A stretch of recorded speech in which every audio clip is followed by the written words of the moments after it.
பிரதமருடைய ரோட் ஷோவில் இரண்டு புறங்களிலும் மலர் தூவி வரவேற்பு, பாடல்கள் ஒலிக்க, மேளதாளங்கள் நடனத்தோடு வரவேற்பு வழங்கப்படுவதை நம்ம பார்க்குறோம்.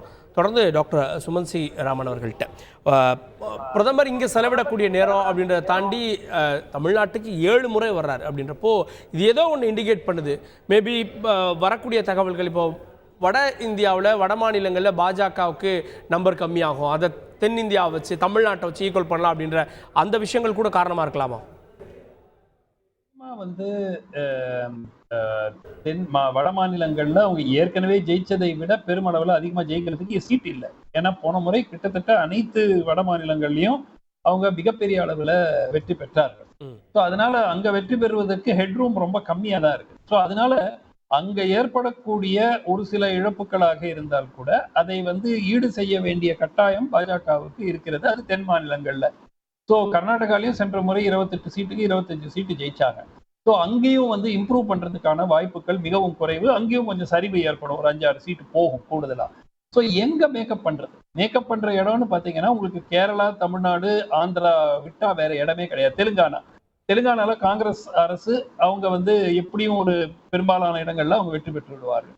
ஆந்திரால அவங்க பாஜக நிக்கிறதே 4 சீட்டு.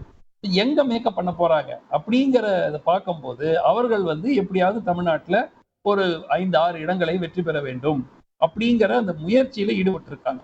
பட் நிச்சயமா இது அந்த அளவுக்கு பயன் அளிக்கும் என்று நான் நினைக்கவில்லை. பட் ஓட் ஷேரை டெஃபினட்டா இன்க்ரீஸ் பண்ணுவாங்க. பாஜக தொலைநோக்கு பார்வையோட பார்க்கிற கட்சி. அவங்க இந்த தேர்தலில் மட்டும் கணக்குல வச்சு அவங்க பணியை செய்யல. ஸோ பிரதமர் வராருன்னா அவர் 2029 பத்தி, 2026 சட்டமன்ற தேர்தலை பத்தி இதெல்லாம் யோசிச்சுட்டு தான் வராரு.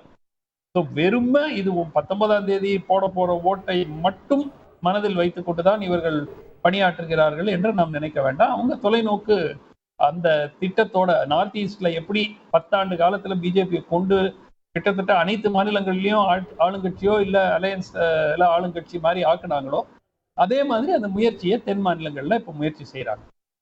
பட் இதற்கு முன்பு தேசிய கட்சியாக இருந்தாலும் ஒரு 4 கூட்டம் 5 கூட்டம் அப்படின்னு தான் நம்ம பார்த்துருக்கோம். பிரதமர் திருமுறை வராரு, அதை தாண்டி மத்திய அமைச்சர்கள் வர்றாங்க அப்படின்றப்போலாம் இதே எஃபர்ட்டை வட இந்தியாவில் போட்டால் இன்னும் அவங்க சஸ்டெயின் பண்ணிக்க முடியும், அந்த ஓட்டுக்களை தக்க வச்சுக்க முடியும். ஒருவேளை வட இந்தியாவில் ஒரு நெகட்டிவ் வேவ் ஏதாவது இருக்கா அப்படின்ற கேள்வி வருதில்ல?